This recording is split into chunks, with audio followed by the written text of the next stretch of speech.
Yo and hello everybody, Mike here, baseball collector. Happy Saturday morning to you. It's early and I thought I'd wake up and do a video.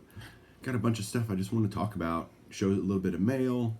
Um, so I'm in the process of rearranging my card room and doing some different things here. You can tell the different angle. And I'm not done yet. I got some wall stuff to finish up, kind of rearranging things like these jerseys are coming down, these Hamilton stuff, and I'm kind of rearranging stuff. And I need my daughter. She's the interior designer, and I need her. She's out of town, so when she gets back, hopefully we can get all this done because I have just stuff lying around. It's really bugging. I'm kind of OCD about keeping everything neat in my card room, at least. So, couple things. Number one, I saw a video that Saul did. His channel name is BD Kane. I'll put a link down below to this video, and it was so cool. It came up in my feed, and I'm like, interesting. Let's check this out.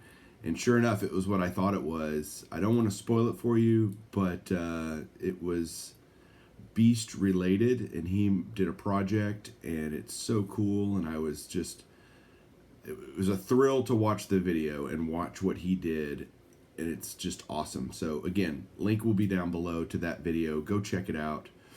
It's really, really neat, and he said a lot of great, nice things about me, and I really appreciate that, Saul, very, very much. So the other interesting observation that I had is, look, first off, before I say anything about this is not, I'm not about to be negative or rag on anyone, but Phil Hughes, former Major League pitcher, great channel. I mean, I have nothing but props for the guy, seriously. He has come on, he does really high-end breaks, mail days, all sorts of stuff. His channel is called Phil's Pulls.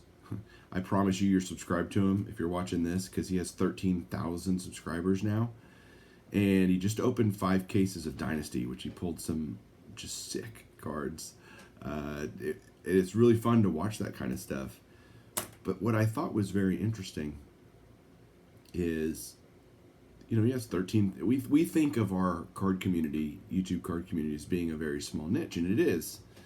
And even that, it gets broken down. You got football guys, baseball guys, whatever. And so basketball, it gets paired off even more, separated even more, split up. And what I find interesting, though, if you think what's the max subscribers someone could have, how many people are really interested in watching videos about sports cards, it's actually way more than I think. I really do. And here's why. Because I went through his comments on that video on the cases of Dynasty, and I'm sure this is true if I went through really any of his videos. He had 267 comments on that video.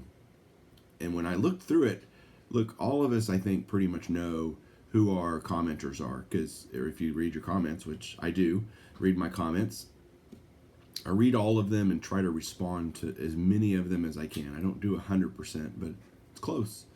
And so as I'm looking through the comments on Phil's video, I only knew 7 names on the 260, and he doesn't reply a lot to his comments. So your comment total is actually your comment, like a comment plus a response. So if you have somebody comment on your video, you respond, that's actually 2 comments.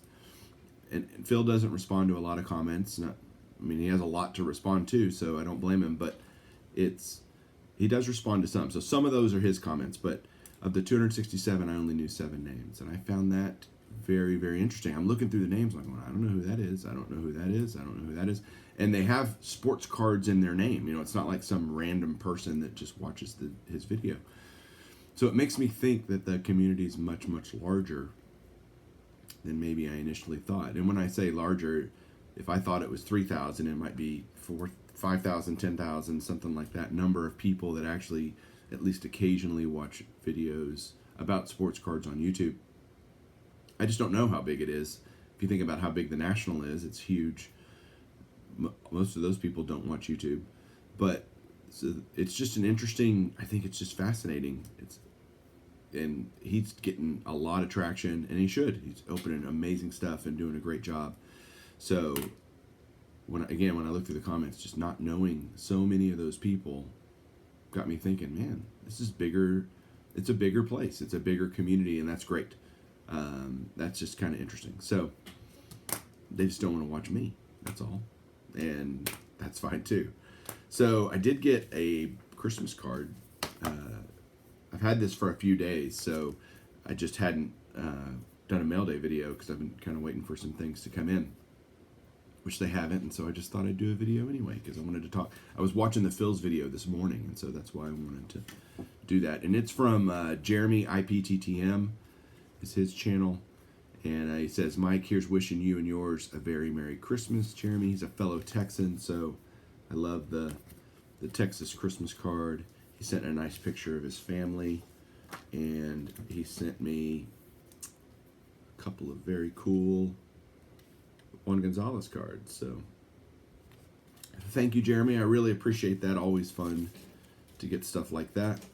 I'm going to turn the camera around for my other mail because you'll be able to see it better and it'll be more fun. So hang on one second. Let's take a look. All right, a little bit of mail. Really, this will be quick, really, because I've only got 2 cards to show. But I don't know if you noticed in my new background here. Over here, this over on the left, if you can't see, is a standard catalog of vintage baseball cards. And my wife got me that for Christmas. Believe it or not, I've never owned a standard catalog of baseball cards.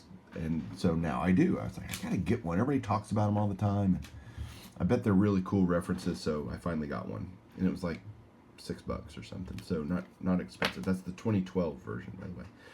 So the first card I got was a gift, and it came to me in the mail, and it's from someone we all know and love. That's Eric, Those Back Pages, and it was sent to me directly from an eBay seller. He bought it on eBay for me and had it sent to me. He put on the address Mikey.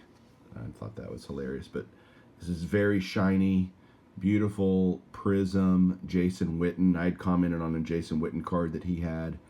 This is the red die cut version. I don't think it's numbered, actually. It's not, but this is 2012 prism, so just really, really cool card and very nice of him to do that. The next card I got is awesome because it's this right here. And this is a 2019 National Treasures Hall of Fame materials of Mule Suttles. There is a Hall of Famer with the name Turkey, Negro Leaguer, but this is Mule Suttles, and this is his first official, I guess, relic card, being a Hall of Famer.